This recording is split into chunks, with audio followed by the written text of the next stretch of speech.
Y el otro se quedó preocupado porque no se me olvidan las cosas. Entonces yo decía, 17, ¿qué soy? 17, 17, fulano le paga mengano. ¿Okay? Fulano, sí, 17 maní. Y me traes el dinero para yo darte el pagaré.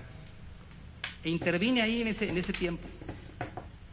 Se arregló y fulano le pagó a sutano así como queriendo y sin querer. Pasó ese asunto y a los 2 meses fulano estaba enredado en otra deuda con otra persona. Tuve que volver a entrar en el asunto ese, a ir a entrevistarme con ellos dos y a decirle, págale por favor. Le pagó enfrente de mí sin una sonrisa y le dije al otro, no vuelvas a hacer tratos con él, porque hasta para mí es incómodo estar diciéndole a fulano que le pague a sutano. Pues no se fue de la iglesia, pero no sé en qué concepto me tiene a mí. Lo que pasa es que yo hice las cosas como son y se acabó. O sea, ¿de qué habla? Cuando hablamos de asuntos de dinero hablamos de asuntos reales, problemas reales que surgen por no aplicar los principios. Vamos a ver un caso en la Biblia donde le consultan a un profeta de Dios cómo salir de deudas. Vamos a Segunda de Reyes 4. Segunda de Reyes 4. Ahí van a encontrar al profeta Eliseo, que es el que estaba en el reino de Israel después de Elías. Segunda de Reyes capítulo 4.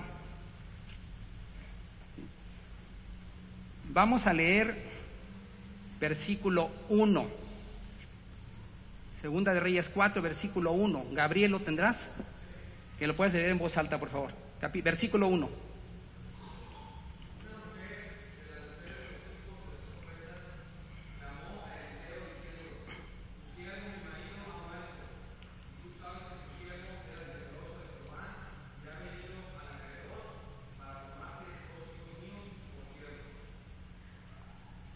¿El que murió qué era?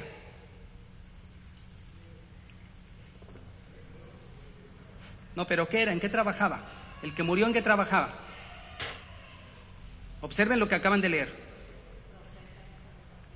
Profeta. El que murió era profeta.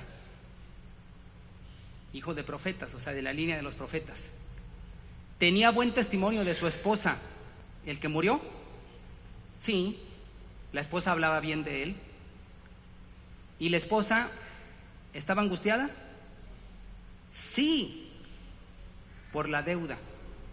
Aquí vemos varias cosas. Cuando nos ponemos a contemplar de cerca el versículo y lo empezamos a desmenuzar, nos damos cuenta que el problema económico era que este marido murió y dejó una deuda a la esposa. A veces podemos preguntar, a ti marido, si tú no estuvieras ahorita en tu casa, ¿cómo dejarías a tu familia? ¿Con el agua hasta el cuello? ¿Te has puesto a pensar eso alguna vez? ¿Sacarían a la familia de la casa donde viven? ¿Se vendrían sobre de ellos acreedores? ¿Cómo dejarías a tu familia, esposo, si no estuvieras ahorita ya con ellos? Pues este profeta murió y la esposa sintió que el agua subía y subía, que llegó un acreedor a decirme, lleva a tus hijos como esclavos. Ahora, ¿qué otra cosa vemos aquí? Era profeta. Pati, ¿conocía la palabra de Dios? Conocía la palabra de Dios. Esto nos indica que puede haber un pastor, un diácono, una persona que esté en la alabanza, uno que sea maestro, uno que tenga 50 años en la iglesia, uno que se sepa de memoria 75 salmos, una persona de gran conocimiento bíblico, metido en deudas hasta el cuello. O sea, los problemas económicos no son solamente de ese cristiano que tiene mes y medio. Los problemas económicos son de personas cristianas que pueden tener años en la iglesia y 4 ministerios. Vemos, deudotas no conocemos. Puede estar inspirado en la predicación, inspirado en la escuela dominical, inspirado en la alabanza, inspirado para dar clases a los niños y tenso, porque las deudas están ahorcando y apretando. Entonces, este es un ejemplo que la Biblia nos dice de un profeta, un agente del Señor, servicial, un testimonio íntegro fuera de la casa, pero la esposa dice aquí, mi esposo era fiel a Dios, pero era un pésimo administrador. Hay hogares donde el dinero lo administra la mujer porque el hombre no sabe administrar.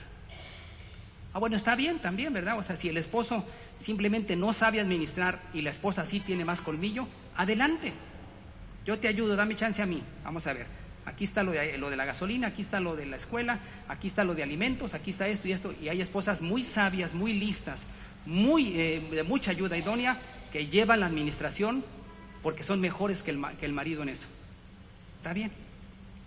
Pero en este caso vemos este profeta murió y no se sabía administrar, de tal manera que se endrogó, se endeudó por todos lados, y cuando muere la esposa dice: Eliseo, necesito ayuda, porque mi marido murió y tengo deudas hasta el tope y no sé qué hacer. Vino el acreedor y me dijo: me llevo a tus 2 hijos de esclavos, ya mañana vengo por ellos.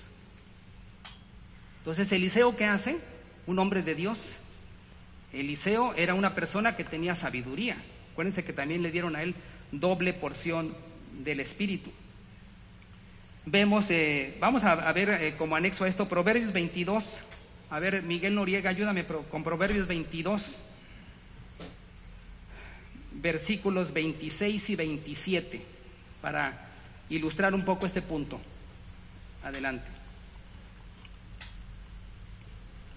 Proverbios 22, 26 y 27.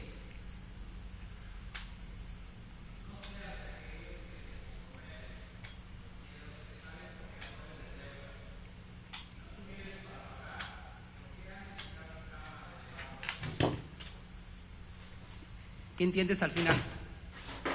¿Por qué dice eso de la cama?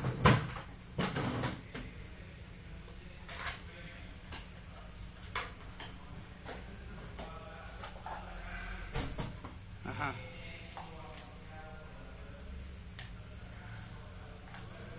Ok, te van a causar problemas hasta de insomnio, de nervios, de enfermedad, te van a embargar, no sé.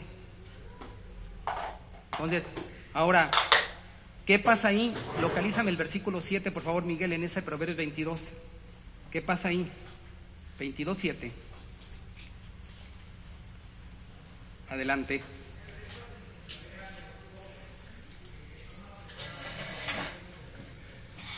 El que toma prestado se vuelve esclavo del que le prestó. Desafortunadamente, quiera uno o no quiera, cuando uno le debe a alguien, estás amarrado, manito, con un mecate en el cuello. A veces caminas como si no tuvieras mecate, pero lo traes. El rico se enseñorea del pobre, y el que toma prestado se vuelve esclavo del que le prestó. Muchas veces uno se puede olvidar de a quién le debe, pero aquel al que le debes no se olvida. Y entonces dices tú: bueno, al cabo que ya ni se acuerda, oye, fulanito, sí, hace 3 años, 3 meses y 2 días que me debes tal dinero. Ni me acordaba. Pues ya te recordé. Sí. Y entonces, queramos o no queramos, cuando tomamos prestado, somos esclavos. Ahora, ¿qué pasa muchas veces en esto? La gente no le gusta ajustarse a su estilo de vida, a su presupuesto, y a veces se sufre cuando tienes que ajustarte a tu estilo de vida, pero tienes que poner los pies sobre la tierra. Aquí vemos en la iglesia varios casos, varias familias que comenzamos desde abajo, que comenzamos desde vivir en un cerro, sin baño, sin agua, sin luz, a como se pudiera, y contentos, gozosos con esas carencias, pero agradecidos con Dios.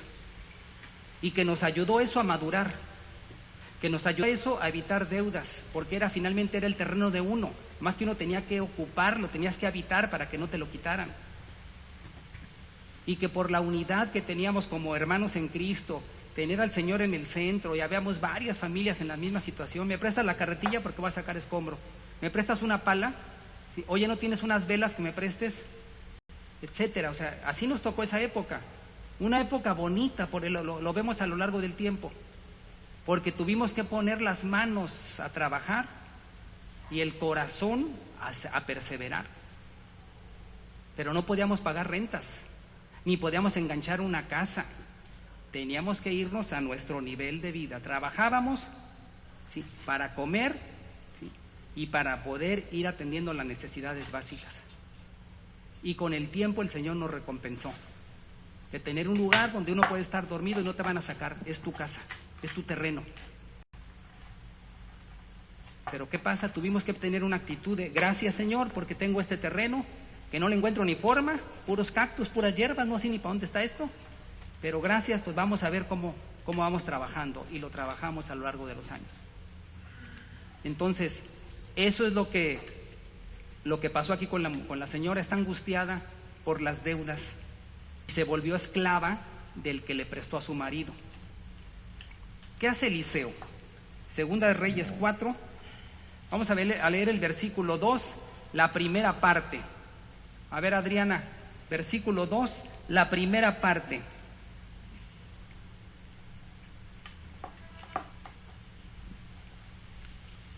Adelante. Estamos en Segunda de Reyes, capítulo 4.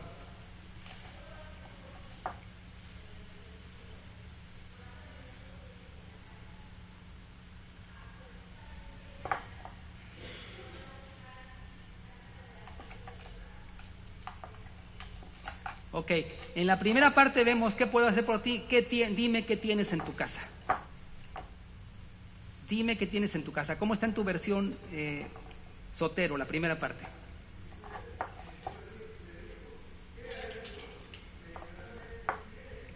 Hasta ahí. Le pregunta, ¿qué tienes en tu casa? Porque mucha gente dice, no tengo nada para pagar. Digo, el carro último modelo que me compré ayer, pues ese sí, pero ese no cuenta. Y la caballeriza donde tengo 8 caballos, tampoco, ¿verdad? O sea, eso no cuenta. ¿Qué tienes en tu casa? O sea, ¿qué tienes con lo que te puedas defender? A menos que estés desnudo, ¿verdad? Pero a lo mejor algo tienes. O sea, siempre es bueno cuando tienes una deuda ver con qué te puedes defender. Porque hay algunos que tienen deudas y no sueltan nada.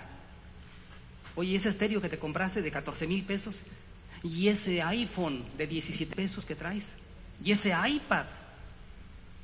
Ese lo compré con mis ahorros, pero eso no, eso no. Entonces, Eliseo va a la raíz. ¿Qué tienes en casa?